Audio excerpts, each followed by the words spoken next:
choose to wait for the inauguration of whoever the new president will be in January of 1961 and try to deal with them. So he just cuts ties with Eisenhower.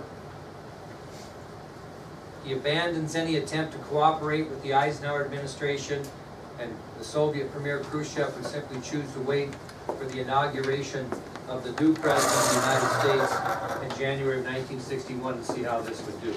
And that will end up being John F. Kennedy.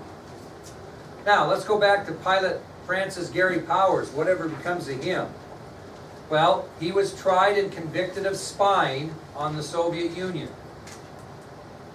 He was tried and convicted of spying on the Soviet Union.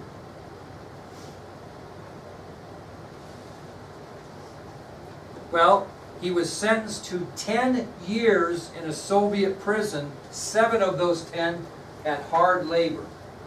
So he was sentenced to 10 years in a Soviet prison, with 7 of those to be hard labor. And that would have been in May, June of 19 what? What year? 60. Well, finally, in February of 1962,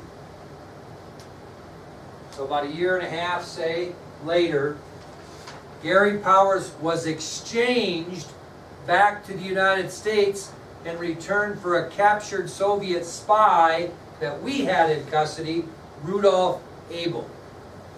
So finally, in February of 1962, pilot Gary Powers was exchanged back to the United States in return for a captured Soviet spy that we had in our prison, Rudolf Abel. You ever watched the movie Bridge of Spies? Kind of about that, isn't it? Tom Hanks is in that. Okay. Well, the point of this is going to lead to some poor relationships between the United States and the Soviet Union that John Kennedy is going to inherit. And finally, he's going to get himself in a bind and have to make some big decisions in what we're going to know in history is the Cuban Missile Crisis. Okay? All right, that's going to take us to a summary of modern republicanism. Tell you a little bit in summary of how Eisenhower's 8 years in office went. Okay? A summary of modern republicanism.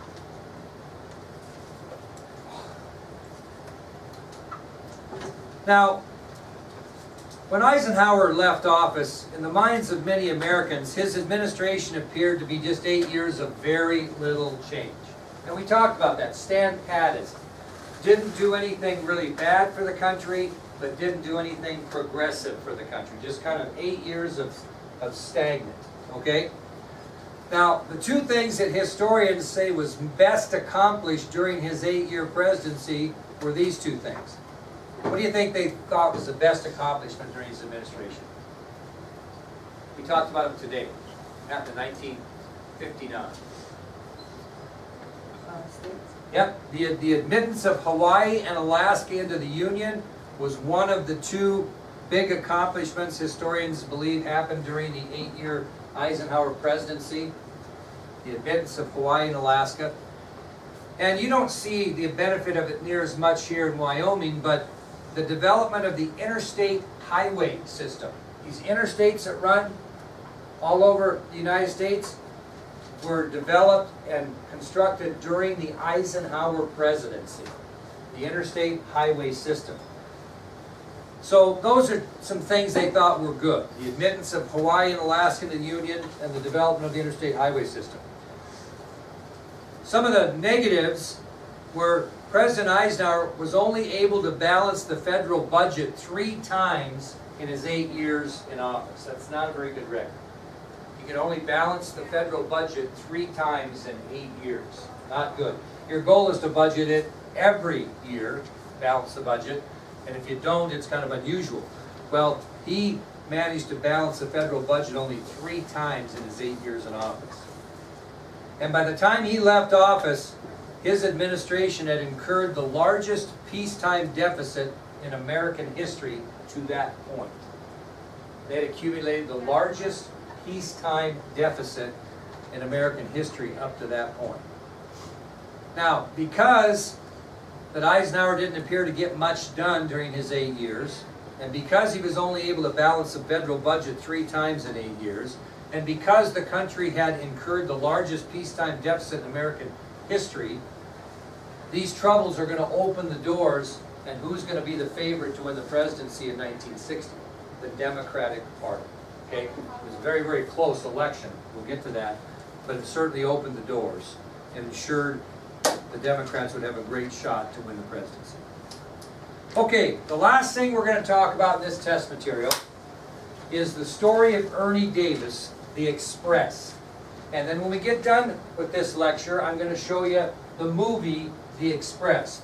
Now, it's totally sports orientated, but there's some great points about civil rights in here, and it's a great, compassionate story I think you'll very much enjoy, or I wouldn't show it to you. The story of Ernie Davis, also known as The Express. Now, this whole thing is about the late, great Ernie Davis. And he was the first black man ever to win college football's prestigious Heisman Trophy to that point. Okay, he was the first and only, at that point, black man ever to win college football's prestigious Heisman Trophy. Now, the Heisman Trophy is annually given to who sports writers believe to be the best college football player in the nation. It's a big-time award. Kind of interesting because not a lot of Heisman Trophy winners go on to the NFL and have a lot of success. And it shows the difference between the two games. Just because you're a Heisman Trophy winner doesn't mean you're going to be a success in the NFL. Okay? Johnny Manziel might be the best example of that for those of you that know who he is. I'll tell you a little bit about Davis. He was a 3-sport standout at Elmira, New York High School Academy. He was a 3-sport standout at Elmira, New York High School Academy. And he later became a 2-time All-American football player at Syracuse University, playing a position called halfback. So Davis was a 3-sport standout at Elmira, New York High School Academy, and later became a 2-time All-American football player at Syracuse University in the position of halfback. Now, if you didn't know anything about Syracuse University, if you watched any college football this week, they upset the number 2 ranked team in the country, Clemson, this weekend. Syracuse did. It's not a very highly touted university. Now, Ernie Davis was simply a winner on and off the field. He was a coach's dream. He was modest. He was hardworking. He was team-orientated. And according to his coaches, he was an excellent practice player. So he was a winner on and off the field. He was a coach's dream. He was a very modest individual, a very hard-working individual. He was all about the team. And he was an excellent practice player. Now, when you get coaches to tell you that you're a good practice player, it's easy to go play in the games. It's easy to be the star in the games, but how many really go to practice and work hard? Well, when a coach tells you you're an excellent practice player, that's saying something. He was so talented, he led his high school basketball team to a 52-game winning streak. Led his basketball team in high school to a 52-game winning streak. Very talented high school athlete. 3-sport. And he led his high school basketball team to a 52-game winning streak. Even though he was a very talented basketball player, he chose to go to Syracuse University and play football, where he led that university to the National Football Championship in 1959. That's quite a story. So he leads his high school basketball team to a 52-game winning streak, which means they won multiple state championships. And then attended Syracuse University and led the football team to a national championship in 1959. His college coach was Ben Schwartzwalder. Ben Schwartzwalder was his college football coach at Syracuse. And he was once quoted as saying, "I never met another human being as good as Ernie." And he didn't mean just athletically. So Ben Schwartzwalder His high school football coach, or excuse me, his college football coach at Syracuse University was once quoted as saying, "I never met another human being as good as Ernie." And he wasn't talking just about an athlete. Tell you a little bit about this young man. A little bit of a profile on him. He was born on December 14th, 1939. He was born on December 14th, 1939 in New Salem, Pennsylvania. He was born on December 14th, 1939 in New Salem, Pennsylvania.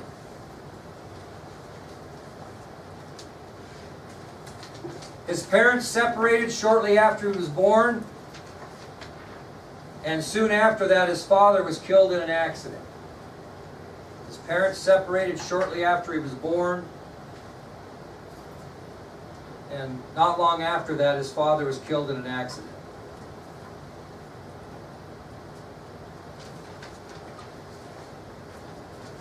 His mother moved to Uniontown, Pennsylvania, which is about 50 miles south of Pittsburgh, a coal mining town where he grew up in absolute poverty.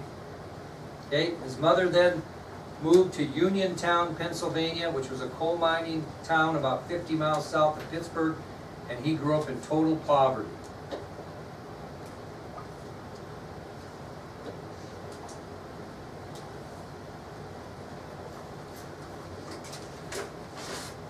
At the age of 12, after his mother, who was living with her parents, moved out, he left his grandparents and went to live in Elmira, New York. So when the mother moved to Uniontown, she moved in with her parents. So Ernie was raised by his mother and grandparents.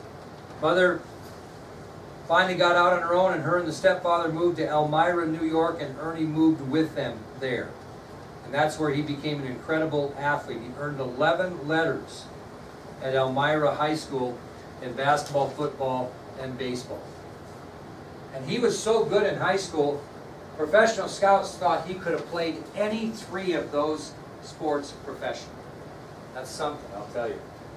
So he won 11 letters in athletics at Elmira High School Academy in New York. He won those in basketball, football, and baseball. And many scouts who tried to get him to go to their colleges thought he could play all three sports professionally. He was heavily recruited out of high school. More than 30 colleges were interested in him participating in football. More than 30 just for football. The two powerhouse schools at the time were UCLA and Notre Dame, and they were after him, hot on the collar. So more than 30 colleges recruited Ernie Davis for football out of high school, including the top two schools in the country, UCLA and Notre Dame. Well, Syracuse University was just 90 miles away, and they were obviously very interested in signing Ernie, but didn't think they had any shot, right? I mean, they're 90 miles away. They really want to sign him to a football scholarship. They're smaller. They're not very well noted. So they hold a really serious recruiting disadvantage to try to get him.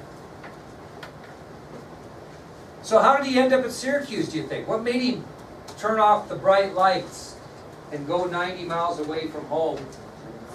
A guy by the name of Jim Brown. I don't know if you know much about Jim Brown. Jim Brown was probably the greatest professional football player we've ever had. Didn't play a long career. We'll talk about him later. But Jim Brown had graduated from Syracuse University. And he was playing professional football now with the Cleveland Browns. And he talked Ernie, who thought he wanted to play big-time college football, into going to Syracuse University because it would give him the best opportunity to be successful. So, the Cleveland Browns superstar running back Jim Brown was a graduate of Syracuse University. And even though Ernie thought he wanted to play big-time college football, Jim Brown convinced him that going to Syracuse University would give him the best opportunity. Ernie agreed. Signed a football scholarship and then was assigned Jim Brown's famous number 44 jersey at Syracuse. Okay?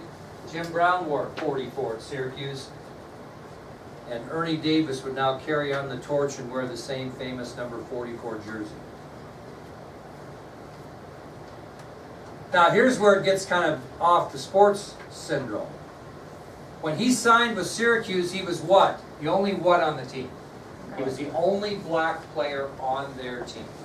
He was the only black player on the team. Now at the time, and it was in all sports, freshmen couldn't play varsity in college. You had to wait till you were a sophomore. That was the rule.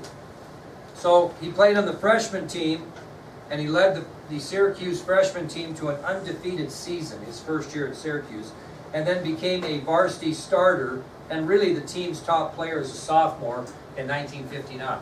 So he couldn't play varsity football his first year. There was an NCAA rule that freshmen could not play varsity sports. And so he led the freshman team to an unbeaten season and then became a varsity starter and the team's top player as a sophomore in 1959.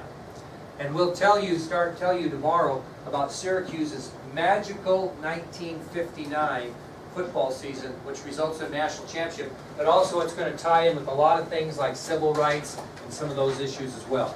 So he became a varsity starter and the team's top player as a sophomore in 59, and tomorrow we'll tell you about that magical 1959 football season for Ernie Davis and the Syracuse Orange. Okay. Dalton.